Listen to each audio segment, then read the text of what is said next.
A blinding blizzard, a stalled Bentley, and a sight that would shatter the world of a man who had everything. This isn't a fairy tale. This is the story of Alexander Sterling, a billionaire whose frozen heart was about to be thawed by the most unlikely of saviors, a teenage boy, barely a man himself, carrying 3 precious bundles through a snowstorm that threatened to swallow them whole. But this act of desperation was just the beginning. The boy's arrival at Sterling's opulent mansion would unleash a tempest of secrets, lies, and a past that was far more dangerous than the blizzard outside. Nothing is as it seems. The snow did not fall, it attacked. It swirled in a blinding, malevolent dance, a horizontal assault that turned the familiar mountain pass into an alien landscape of shifting white. For Alexander Sterling, a man whose life was a monument to control the situation, was galling. His Bentley Mulsanne, a $500,000 fortress of engineering, sat dead in the middle of the private road leading to his Aspen estate. The engine, usually a rumbling beast, was silent. The culprit was a fallen pine, thick as a man's waist, that had crashed down under the weight of the snow, blocking the path completely. "No signal, Mr. Sterling," said Robert, his driver, his voice tight with an uncharacteristic edge of panic. Robert had been with him for 15 years, a stoic presence who had navigated motorcades in Dubai and traffic jams in Manhattan with the same unflappable calm. To see him unnerved was in itself unsettling. Alexander merely grunted, his gaze fixed on the maelstrom outside. He was a man carved from sharp angles and impatience. At 48, his hair was the color of iron filings, his eyes a startlingly pale blue that missed nothing and forgave less. He had built a global logistics empire. Sterling Global from the ground up, a testament to his belief that any problem could be solved with sufficient force, capital, or ruthless efficiency. Being stranded was not a problem. It was an insult. The backup generator for the estate's communication tower should have kicked in. Alexander stated, his voice a low baritone that could command a boardroom of sharks. "Why can't you reach Harrison?" "I don't know, sir. The intensity of this storm. It's beyond anything the forecasts predicted. It could be interference, or perhaps the backup is down as well." Alexander's jaw tightened. He despised unforeseen variables. His estate, a sprawling masterpiece of glass, cedar, and steel named the Eyrie, was less a home and more a self-contained kingdom equipped with its own power grid, water filtration, and a security system designed by ex-Mossad agents. The head of that security, Mr. Harrison, was as meticulous as Alexander himself. A failure on this level was almost unthinkable. They had been sitting there for nearly an hour, the heated leather seats and insulated cabin, a bubble of civilization in the roaring wilderness. The wind howled like a famished wolf, and the Bentley, for all its heft, rocked slightly with the more powerful gusts. It was in this surreal, suspended state that Alexander saw it. At first, it was just a flicker of movement in the white-out, a smudge of darkness against the uniform chaos. He squinted his sharp eyes, trying to resolve the image. It was a figure, a person. Staggering, not walking through the thigh-deep snow, moving away from the town of Aspen, and deeper into the unforgiving wilderness, where his estate was the only sign of life for miles. "Robert, do you see that?" Alexander asked, leaning forward, his voice losing its clipped, dismissive tone for the first time. Robert peered through the windshield, his own eyes widening. "My God, what is anyone doing out in this?" The figure was closer now, fighting the wind, its movements agonizingly slow. It was hunched over, seemingly carrying a heavy, awkward load. As it drew perpendicular to the stalled car, the shape resolved itself with horrifying clarity. It was a boy, probably not a day over 16 or 17, his face raw with cold. A cheap, thin jacket, his only protection against the elements. And clutched to his chest impossibly were 3 bundles, 3 small, swaddled forms. Babies. The boy stumbled, his legs giving way. He fell to one knee, a cry of sheer exhaustion torn from his lips and stolen by the wind. But he didn't drop his cargo. He hugged the 3 bundles tighter, his body curling around them in a desperate attempt to shield them from the wind's icy teeth. Something inside Alexander, a deeply buried, long-forgotten mechanism, lurched into motion. The man who could fire a CEO with a single text message, who could acquire a rival company with cold surgical precision, felt an unfamiliar, unwelcome jolt of something. It wasn't pity. It was a raw, visceral shock, a fundamental wrongness that his orderly world could not compute. "Get out there," Alexander commanded, his voice like the crack of a whip. "Sir," Robert asked, bewildered. "Get out there, help him." Without waiting for his driver, Alexander pushed open his own heavy door. The wind ripped it from his grasp and slammed it back against its hinges. A wall of freezing air and stinging ice hit him, stealing his breath. The cold was a physical blow, a brutal shock to a system accustomed to climate-controlled environments. He pulled the collar of his cashmere overcoat tighter and plunged into the snow, the expensive hand-stitched leather of his shoes instantly soaked and freezing. The snow was a physical barrier, clinging and heavy. By the time he reached the boy, Robert was already there, trying to help the youth to his feet. "Leave me," the boy rasped, his teeth chattering so hard it was a miracle he could form words. "Just help them." Alexander looked down at the bundles. They were wrapped in thin, worn blankets. One was a faded yellow, another a pale blue, the third a simple white with tiny embroidered ducks. He could see no faces, only the tops of knitted caps. He couldn't even tell if they were breathing. "We're taking you all to my house," Alexander stated. It was not an offer. It was a decree. The boy looked up at him, and for a moment his eyes, a startlingly intense hazel, held a flicker of profound fear that had nothing to do with the cold. It was a look Alexander had seen before in boardrooms when a rival knew they were cornered and ruined, but seeing it on the face of a freezing, desperate child was profoundly different. "No, you don't understand," the boy stammered, shaking his head. "We can't. We just need a phone. We need to call someone. The lines are down," Alexander said, his patience already thin, evaporating completely. "My house is 2 miles up this road. You and these children will die out here. You are coming with me. Now." He didn't wait for an argument. He turned to Robert. "Get the one on the left." Carefully, Alexander reached down. The boy flint-clinched, but was too weak to resist.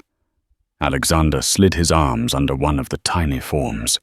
It was unnervingly light. He pulled it against his chest, the warmth of his own body, a stark contrast to the cold seeping through the blankets. He expected a cry, a movement, but there was nothing. A cold dread, colder than the wind, snaked through him. Was he carrying a dead child? Robert had secured the second baby, leaving the third for the boy who now struggled to his feet, leaning heavily on the driver. Together the strange quartet began the arduous trek up the road. The 2 miles to the eyrie felt like 100. The wind was a constant screaming force, and the snow seemed to get deeper with every step. Alexander, a man whose primary form of exercise was walking from his private jet to his waiting limousine, felt his lungs burn and his muscles scream in protest. Yet he didn't slow. He was focused entirely on the small, silent weight in his arms. He shielded it with his body, turning his back to the worst of the wind, his overcoat a ridiculously inadequate shield. He could feel the boy stumbling behind him, hear his ragged breaths, but he didn't look back. All that mattered was getting the children to warmth, to safety, to life. Finally, the looming geometric shapes of the mansion emerged from the white haze. The automated gates, their power source independent, had already recognized his approach and stood open. The driveway was heated from below a clear, dark path in the snowy chaos. As they reached the massive 10-foot-tall oak door, it swung inward. A woman stood there, her face etched with worry. This was Mrs. Gable, his housekeeper for 2 decades, a woman with a placid demeanor and an iron will who ran his home with the efficiency of a field marshal. Her calm shattered when she saw them. Her eyes widened, taking in her immaculate employer, covered in snow and looking half frozen, his driver supporting a near-unconscious teenager and the 3 bundles they carried. "Dear Lord in heaven," she whispered. "Get the West Wing guest suite ready, Martha." Alexander ordered, his voice raw. "Turn the heat up all the way. Call Dr. Sharma. Use the satellite phone. Tell her it's an emergency. 3 infants. Hypothermia." He strode past her into the grand foyer, a cavernous space with a 30-foot ceiling and a floor of polished Italian marble. The sudden warmth was a shock, his skin tingling painfully. He carefully, almost reverently, placed the baby on a large velvet-upholstered divan. Robert did the same with the second, and the boy, staggering forward, gently laid the third beside the others. The boy then swayed, his eyes rolling back in his head, and collapsed onto the marble floor in a dead faint. Mrs. Gable rushed to the boy's side, while Robert quickly began to unwrap the infants. Alexander stood frozen for a second, watching the scene unfold in his sterile, silent sanctuary. The pristine order of his life had not just been disturbed, it had been utterly violated. He stepped forward and knelt, his cold fingers fumbling with the knots of the blanket on the first child. He pulled the fabric away. A tiny, perfect face was revealed, its skin a terrifying, waxy pale. For a heart-stopping moment, there was nothing. Then in the oppressive warmth of the room, the baby's chest gave a tiny, shuddering heave. It let out a weak, mewling cry, a sound so fragile it seemed in danger of being extinguished by the sheer size of the room. One by one, the other 2 babies were unwrapped, and one by one they too began to cry, their voices thin and reedy. The sound had echoed off the marble and glass, filling the silent mansion. It was the sound of life, fragile and demanding. Alexander Sterling stood up, looking from the 3 crying infants on his divan to the unconscious boy on his floor. The storm raged outside, but the true tempest had just been brought inside. He had faced down corporate raiders, hostile governments, and market crashes. But as he looked at the 4 lives that had just washed up on the shore of his existence, he felt a profound and terrifying certainty. This was a problem that all his money power and ruthlessness could not solve. And it was only just beginning. The silence of the Eyrie was a carefully curated commodity. Alexander had paid millions for it, for the land, the sound-proofing the sheer distance from the cacophony of the world. Now that silence was shattered, replaced by a trio of piercing, insistent wails that seemed to vibrate through the very structure of the house. It was an unnerving symphony of distress, and it set every nerve in Alexander's body on edge. Dr. Anya Sharma, arrived within the hour, her Range Rover equipped for mountain conditions, making it through where the Bentley had failed. A woman in her late 50s, with kind, intelligent eyes and a no-nonsense demeanor, she was one of the few people Alexander trusted implicitly. She was a top pediatrician from Denver, whom he kept on a generous retainer for the children of his executives. She took one look at the scene in the West Wing guest suite, a sprawling set of rooms larger than most people's apartments, and her professionalism took over. The boy, whose name they still didn't know, was now conscious, sitting on the edge of a king-sized bed, wrapped in a thick cashmere blanket. Mrs. Gable was spooning warm broth into his mouth, which he accepted with a dazed obedience. His eyes, however, were glued to the 3 makeshift cribs, oversized laundry baskets, lined with the softest towels, where Dr. Sharma was examining the infants. "They're shockingly resilient," Anya said, her voice low, as she used a pediatric stethoscope. "Male, and female, I'd say. All appear to be newborns, likely premature. Their core temperatures are rising. No obvious signs of frostbite, which is a minor miracle. You got to them just in time, Alexander." Alexander stood by the vast window, watching the snow finally begin to lessen. "Will they be all right? They need a neonatal intensive care unit. I've stabilized them, but they need to be moved to a hospital." At the word hospital, the boy flinched. His head snapped up. "No," he said, his voice stronger now, laced with desperate urgency. "No hospital, no authorities. Please, they'll find us." Alexander's eyes narrowed. The word "they" hung in the air, heavy with unspoken threat. "They who?" he asked, his tone flat. The boy's gaze darted around the opulent room. He seemed to shrink in on himself. "I can't say. Please, just for a day or 2. Until the storm passes and I can figure something out." Before Alexander could press him, the door opened and Mr. Harrison entered. He was a tall, lean man with the posture of a career military officer and eyes that seemed to be constantly assessing threat levels. He held a small, clear plastic bag. "Sir." "The boy's jacket." Alexander looked at the bag. Inside was a single object, a small, tarnished silver pin shaped like a stylized bird, a dove, perhaps, with its wings spread wide. It had been fastened to the inside lining of the boy's jacket. "We found this," Harrison said.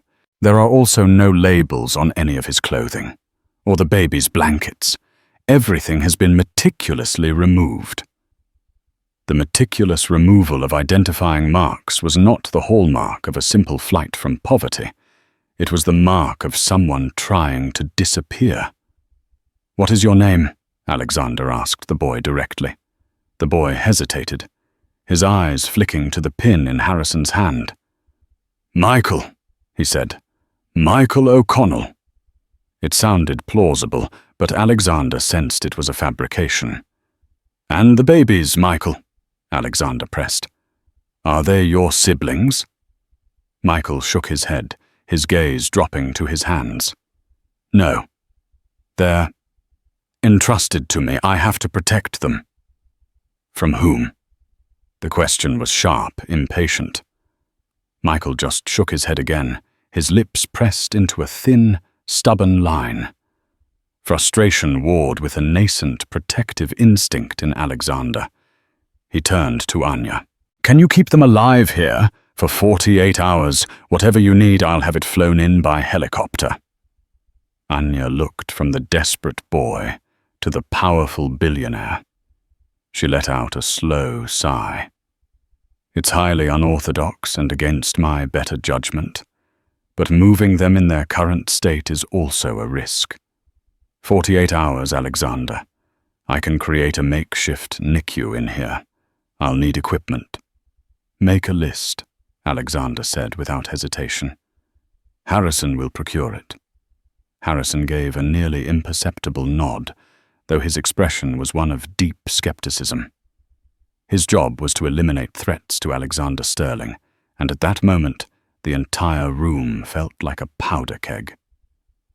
As the day bled into a long, strange night, the west wing of the area was transformed. Under Dr. Sharma's direction, medical equipment arrived and was set up with quiet efficiency. Portable incubators of 4 stands and heart rate monitors turned the suite into a high-tech nursery. Alexander found himself a reluctant spectator. He watched as the tiny infants were placed into the clear plastic boxes that would now be their world. Their crying softened to whimpers, their frail bodies hooked up to a web of wires. He felt a profound sense of detachment, yet he couldn't tear his eyes away. The boy, Michael, refused to leave the room. He sat in an armchair in the corner, a silent sentinel, his eyes rarely leaving the 3 incubators. He had eaten, showered, and was now dressed in a set of soft grey sweatpants and a sweatshirt which hung loosely on his thin frame. He looked less like a threat and more like a lost child. Yet Alexander's instincts screamed that there was more to him.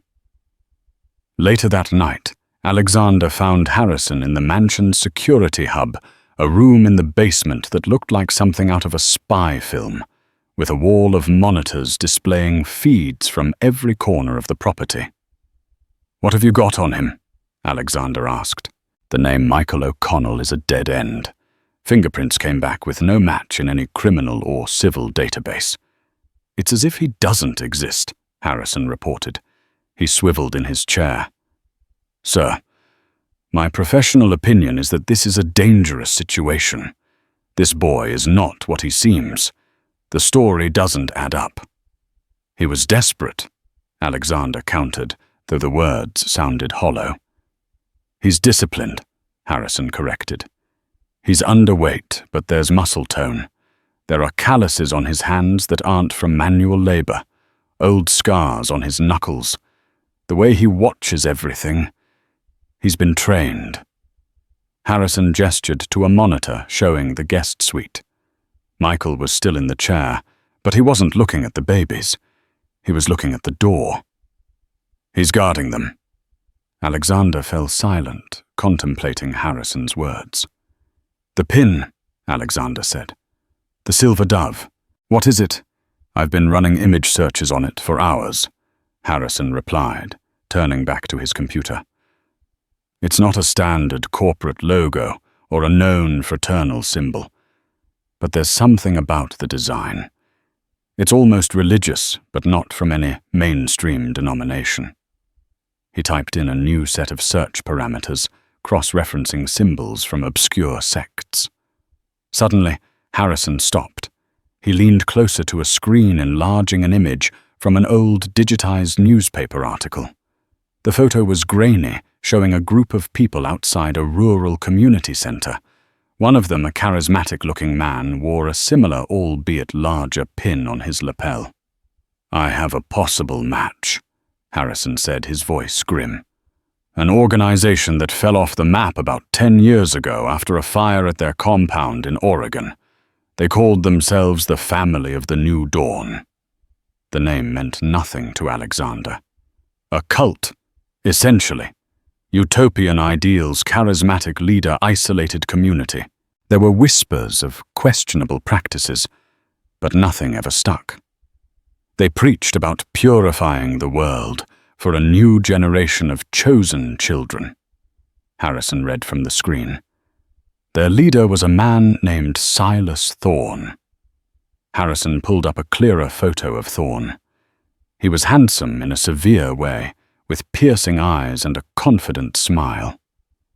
After the fire, they vanished. Most assumed they disbanded, but some believe they just went further underground. He then zoomed in on the first grainy photo again on a face in the background. It was a young woman, barely out of her teens, with a hopeful, slightly naive smile.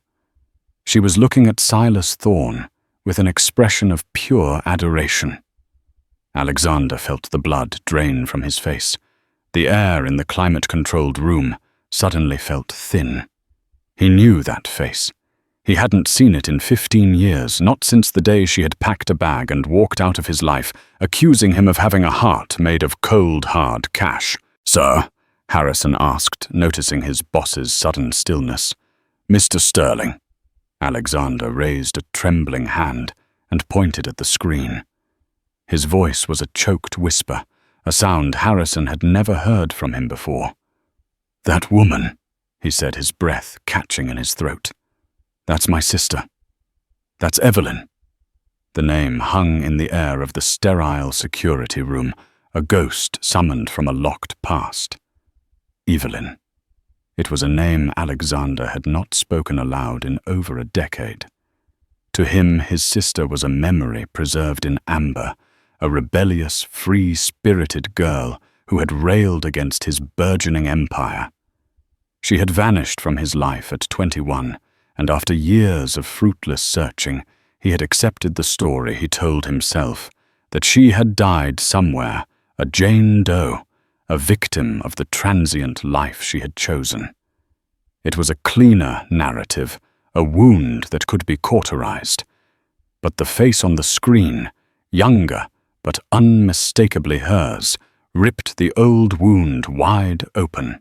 The hope in her eyes directed at that messianic figure Silas Thorne was like a physical blow. She hadn't just left. She had been lured away. She had traded her family for a cult. "Evelyn," Harrison repeated softly, the pieces clicking into place with horrifying speed. "I was not aware you had a sister, sir." "I don't," Alexander said, his voice regaining a fraction of its iron control, though his face remained ashen. "She ceased to be my sister the day she walked out. Now it seems she became something else." The implications cascaded through his mind. The family of the New Dawn, a cult that preached about a chosen generation of children. And now a boy named Michael appears at his doorstep carrying 3 infants, one of whom the math was sickeningly simple, could be Evelyn's child, could be his own flesh and blood. The detached drama had become a personal horror story. His blood was in one of those incubators upstairs. "Find him," Alexander commanded, his voice a low, dangerous growl.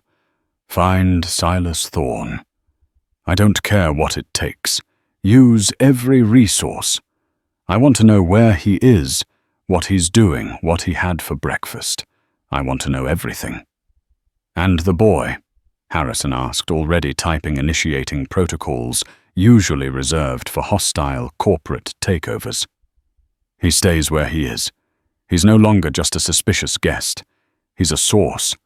He's the only link I have to her." Alexander left the security hub and strode through the silent corridors, his mind a whirlwind of rage, grief, and a guilt he had long suppressed. He had written Evelyn off. He had used his wealth to find her, but with a cold detachment, as if searching for a misplaced asset. It was easier to believe she was gone than to believe she had been stolen by a man with a silver pin and a seductive lie. He found himself outside the West Wing guest suite. He pushed the door open quietly. Dr. Sharma was asleep in an armchair, and in the corner, Michael was still awake, a statue of vigilance. Alexander stepped inside his expensive shoes, making no sound on the thick Persian rug. Michael's head snapped up. "They're stable," Michael whispered. "I know," Alexander said, his voice soft. He walked over to the 3 incubators, peering through the plastic. 2 boys and a girl. They were so small. Which one held the legacy of his family's schism? He searched their tiny features for a trace of familiarity. "Why were you running Michael?" Alexander asked, not looking at the boy. "I told you. We were in danger." "What is the family of the New Dawn?" The question landed like a stone. Michael froze, all color drained from his face. How "How do you know that name?" he stammered. "I know a great many things," Alexander said, turning to face him. He held up his phone, displaying the grainy image of Evelyn. "You will start by telling me if my sister is alive." Michael stared at the image, his expression crumbling from fear into shock and pity. "Evelyn." He breathed the name. She was your sister. Is she alive?" Alexander repeated, taking a step closer. "Do not make me ask you again." Tears welled in the boy's eyes. "She's the reason I'm here," Michael choked out. "She's the one who saved us." The story tumbled out of him, a torrent of whispered confessions. Michael had been born into the family. Silas Thorne was not just a leader. He was a god in human form. The family hadn't disbanded after the fire. They had used it as a cover to go deeper underground, establishing a new, more isolated compound in the remote mountains of Utah. They called it the Sanctuary. Silas taught us that the outside world was corrupt, dying. Michael explained, his voice trembling. He said it was our sacred duty to protect the new bloom, the first generation of children born pure. They are everything to him. The 3 babies were part of this new bloom, revered and kept in a special nursery, their parentage often obscured. Silas taught that the children belonged to the family, not the individuals who bore them. Evelyn had been a true believer for years, but according to Michael, something had changed after she gave birth. She had a son. Michael set his eyes flicking to the incubator on the right. Her contribution to the new bloom. But Silas, he took the baby from her, as he did with all the mothers. He said a mother's love was a corruption. Evelyn broke. Seeing her own child treated like a project, it shattered the illusion. She had started to plan her escape. But she couldn't just take her own son. She knew Silas would hunt her to the ends of the earth. Her only chance was to create chaos to take more than one child. She had confided in Michael, who was being groomed for a leadership position, but had seen the cruelty behind Silas's smile. Evelyn's quiet rebellion had been the spark he needed. She orchestrated it all. Michael whispered, his voice full of awe and grief. She created a diversion, a fire in a shed. In the confusion, she got me and the 3 babies out. She gave me cash, the pin, and a destination. He paused, taking a shuddering breath. She told me to head for Aspen. She gave me a name. She said if anyone in the world could protect her son, it was his uncle, a man named Alexander Sterling. The confession landed with the force of an impact. Evelyn was alive, and she had sent her son, his nephew, to him. It wasn't a coincidence. It was a plea, a message in a bottle thrown into the sea of his estranged life. "Where is she now?" Alexander asked, his voice thick with emotion. Michael's face fell, the tears finally spilling over. "She stayed behind, to give us more time. She knew she couldn't keep up. She said she would lead them astray. She made me promise not to stop no matter what. She saved us, Mr. Sterling."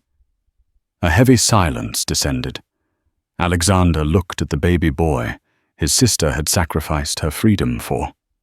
His nephew. The anger he had held for Evelyn dissolved, replaced by a fierce, terrifying wave of protectiveness. She had made a terrible mistake, but in the end, her love for her child had been her redemption. The satellite phone buzzed. It was Harrison. "Sir," his voice was urgent. "We have a problem.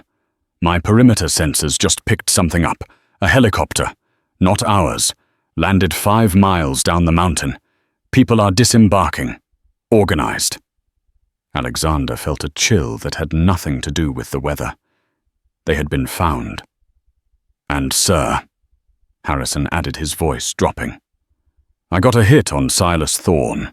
His flight records show he landed at Eagle County Regional Airport 2 days ago, before the storm hit."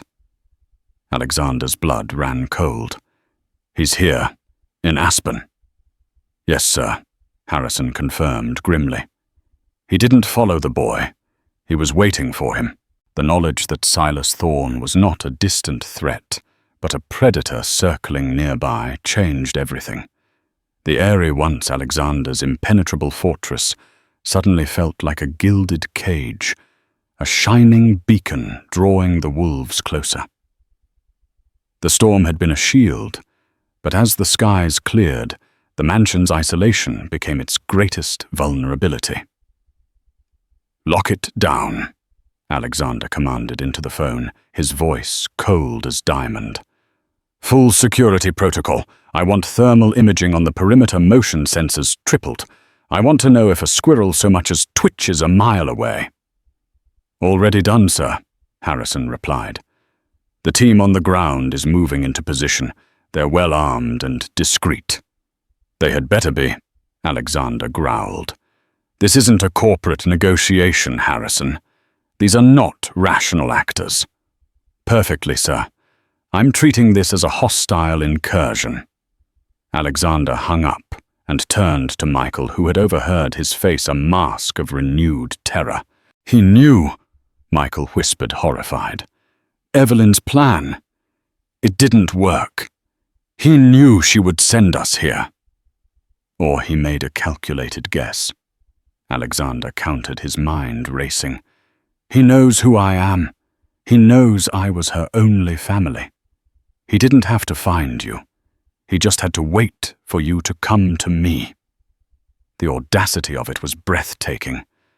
This was a power play, a psychological war. The next 24 hours were a masterclass in controlled paranoia. The area became a command center. Alexander began to wage his own kind of war, not of guns, but of systems information and influence. From his glass-walled office, he began to dismantle Silas Thorne's world from afar. He hired the best private intelligence firm in London, the Registry, and gave them a simple directive: find every asset, every account tied to Silas Thorne and the family of the New Dawn, and prepare to freeze them. He contacted a high-powered corporate lawyer on his payroll, Marcus Thorne, no relation, a bitter irony, and instructed him to start building a legal case. Michael, seeing the scale of Alexander's response, began to transform. The terrified boy was replaced by the knowledgeable insider. He provided Harrison with detailed information about the family's internal structure and tactics. "You have to understand," Michael explained. "Silas doesn't see this as a fight. He sees it as a reclamation. In his mind, those children are his. He believes you are the kidnapper. He will try to make the world believe it too." The first move from Thorne was subtle. A reporter from a small Aspen newspaper called Alexander's press office, asking for comment on a rumor that he was holding a young man and 3 infants against their will. It was an anonymous tip from a concerned citizen. Silas was trying to turn public opinion to paint Alexander as an eccentric recluse and himself as a concerned party. "Kill it," Alexander told his PR chief. Within an hour the story was dead, but the message was clear. Thorne could reach beyond the perimeter fences. The greatest twist, however, came not from the outside, but from within. It came from Dr. Sharma. After 2 days of care, the babies were much stronger. As she was conducting a more thorough physical examination, she called Alexander into the suite. Michael and Mrs. Gable were present. "Alexander, I've found something," she said seriously. She pointed to the smallest of the infants, the girl. "I was checking for birthmarks." Gently, she turned the baby onto her side. On her lower back was a small, distinct birthmark, shaped almost perfectly like a crescent moon. Alexander stared at it, uncomprehending. Mrs. Gable, who had been with the Sterling family for decades, let out a sharp gasp. "No," she whispered. "It can't be." "Martha, what is it?" Alexander asked. "The Sterling mark," she said, her voice trembling. "Your father had one just like it in the same place, and so did you when you were a baby. Your mother called it the family's little crescent moon." Alexander felt the floor drop out from under him. He had a faded version of that same mark himself. It was a rare, hereditary trait. He stared at the mark on the baby girl's back. Then his gaze shot to the incubator on the right, the one Michael had identified as his nephew.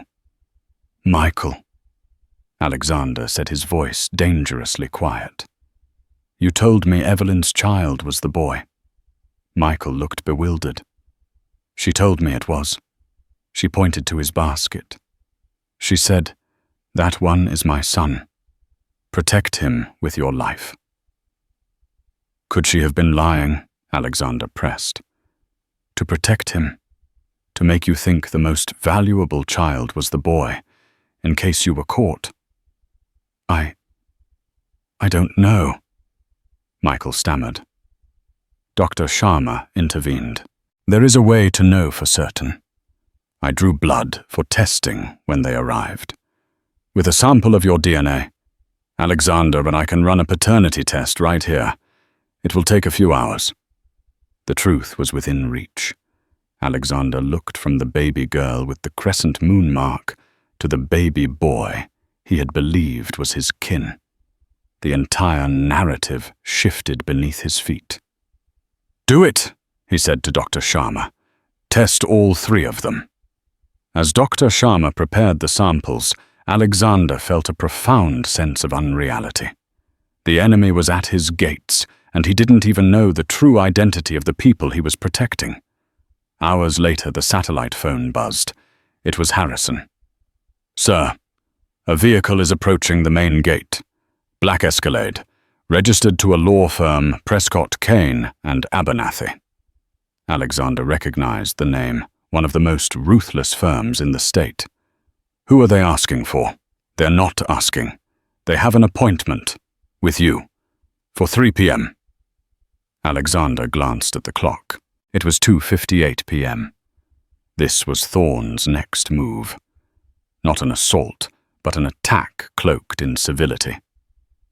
"Let him in," Alexander commanded. "Escort him to the formal living room. I want this conversation recorded."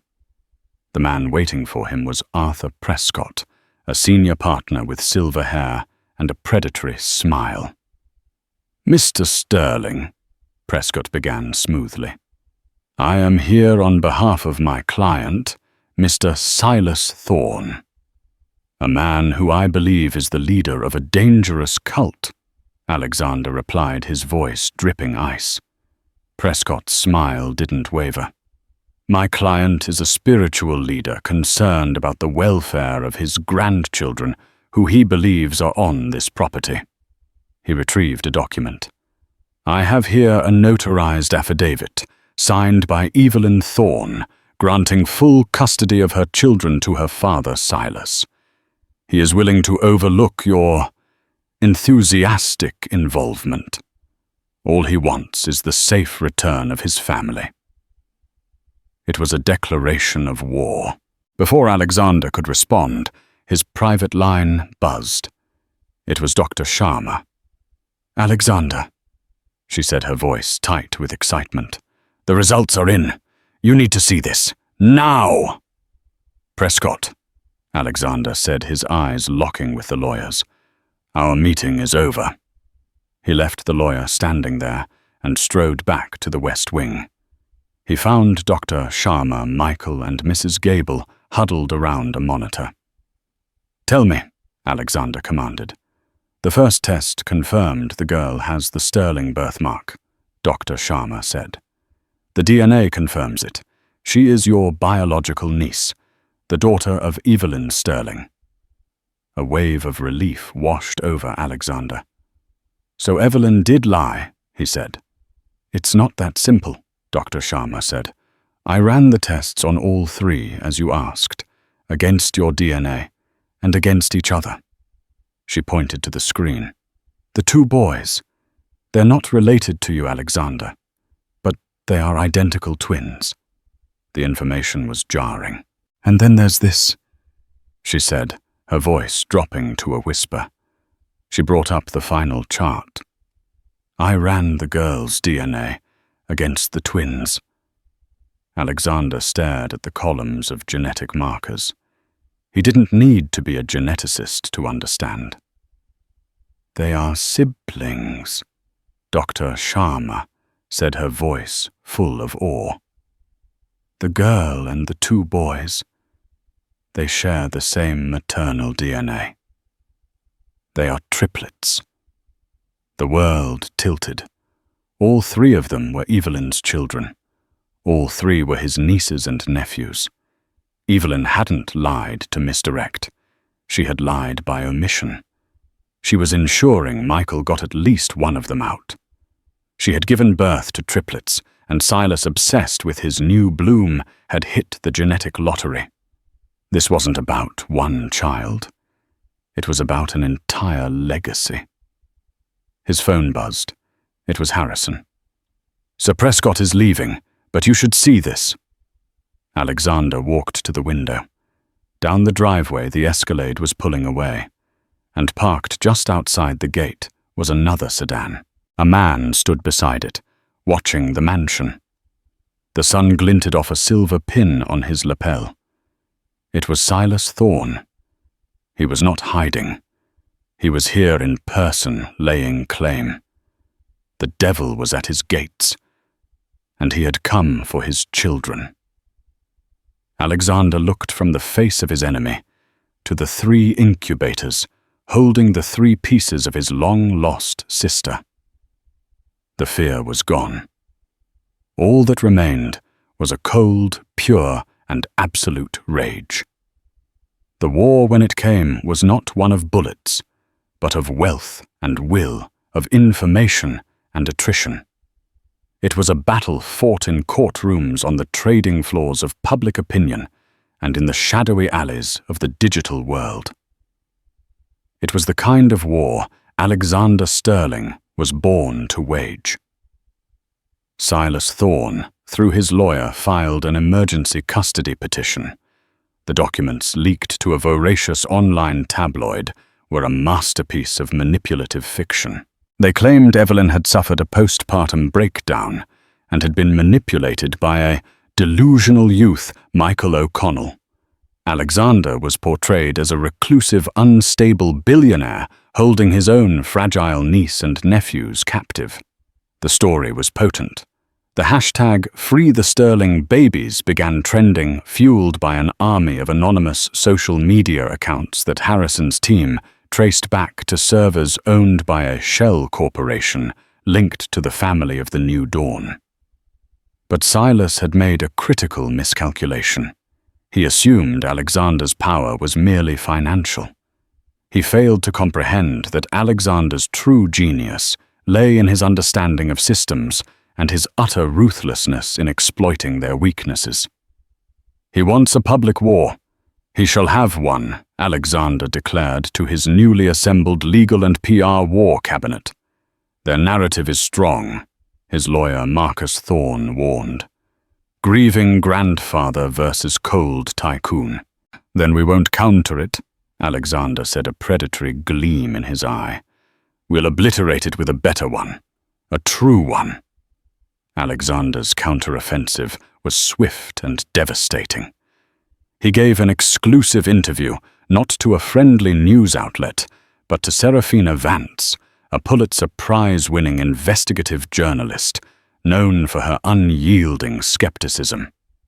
He flew her to the Eyrie and sat with her in the West Wing suite, the three incubators humming quietly in the background. He didn't speak of stock prices. He spoke of his sister, Evelyn. He told the story of their estrangement, his regret, and the shock of discovering she had been drawn into a cult. He laid his family's pain bare.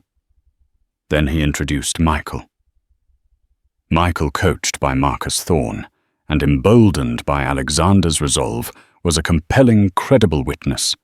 He spoke of his life inside the family, not with anger, but with quiet, heartbreaking sincerity. He described the psychological manipulation, the isolation, and the worship of Silas.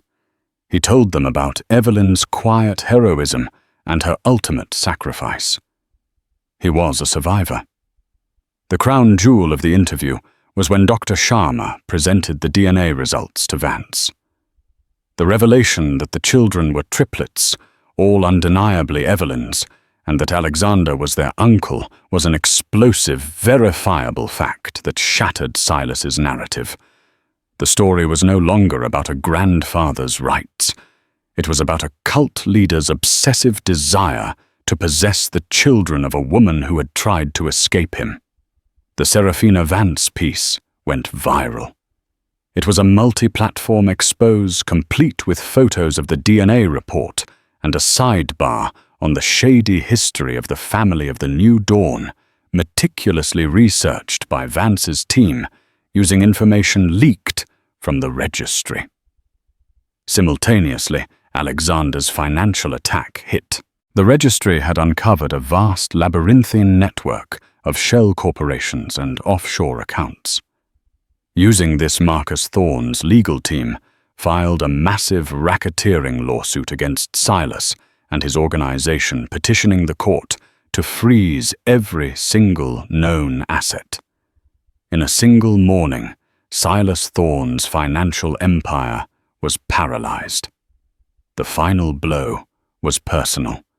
Harrison's deep dive had uncovered something even Silas had kept hidden. Before he was a prophet, Silas Thorne was Simon Thorne, a disgraced psychologist whose license had been revoked for unethical treatment of vulnerable patients. One of those patients, a young woman, had taken her own life, leaving behind a note detailing Simon's psychological abuse. The case had been settled quietly, the records sealed. Alexander had them unsealed. The story of Simon Thorne, the predatory psychologist, destroyed the last vestiges of Silas Thorne, the benevolent spiritual leader. His credibility evaporated. The media turned on him. His followers began to question. The custody hearing was a formality. Silas Thorne did not even appear. The judge granted temporary custody of the 3 infants now formally identified as Asher Cole and Annabelle Sterling to their maternal uncle Alexander Sterling, pending a full investigation into the family of the New Dawn. A week later, holed up in a rented condo, his assets frozen. Silas Thorne was arrested by the FBI on federal charges. His empire was finished. In the quiet aftermath, a new kind of life began to take root in the area. The beeping monitors were replaced by cribs and changing tables. The silence was filled with the gurgles, cries, and eventual laughter of 3 healthy babies. The West Wing was no longer a guest suite. It was a nursery. Alexander Sterling was a changed man. The cold, ruthless titan of industry found himself utterly conquered by 3 tiny humans. He learned to change a diaper, to warm a bottle, to distinguish one baby's cry from another's. He would spend hours just watching them sleep, a look of profound protective love on his face that none of his employees would have recognized. The hole in his life left by Evelyn's departure and carved deeper by years of relentless ambition was being filled. Michael remained at the mansion, becoming part of the strange new family. Alexander, recognizing the boy's intelligence and resilience, took him under his wing, enrolling him in school and teaching him about the world, not the corrupt world of Silas's sermons, but one of opportunity and hope. Michael became a de facto older brother to the triplets, the quiet guardian who understood their origins better than anyone. Mrs. Gable ran the household with a new, joyful energy. Dr. Sharma remained a frequent welcome visitor. Even the stoic Mr. Harrison was seen cracking a smile as he watched his employer get pureed carrots smeared on his billion-dollar suit. One crisp autumn evening, Alexander stood on the terrace with Annabel asleep in his arms. He looked out at the valley, the same view he had once seen as a symbol of his isolation. Now, it was just a backdrop to his home. The authorities were still searching for Evelyn. Alexander poured millions into the search, refusing to give up hope. He knew that one day he would bring her home to the children she had sacrificed everything for. He looked down at the peaceful face of his niece, then back at the house where her two brothers slept under the watchful eye of Michael. The snows would come again, but they no longer held any menace. The storm had passed, and in its wake it had not brought destruction, but life. It had brought him a family. It had brought him a legacy. It had brought him home. And so the snow that once threatened to end 4 lives became the unlikely beginning of a new, unconventional family. Alexander Sterling, the man who commanded boardrooms, found his greatest challenge and his deepest purpose in the laughter and cries that now filled his once silent mansion. The journey of Michael and the triplets, Asher, Cole, and Annabel, has just begun. The shadows of their past still linger, and the question of their mother, Evelyn, remains unanswered. What new challenges will they face as they grow? Will Evelyn ever be found? If you were moved by their story of survival sacrifice and the astonishing power of family, please hit that like button and share this video with your friends. Subscribe to our channel for more real-life dramas that will touch your heart and leave you questioning everything. Don't forget to ring the bell so you don't miss what happens next in the lives of Alexander and his unexpected family. Your support helps us bring more incredible stories like this to light. Thank you for watching.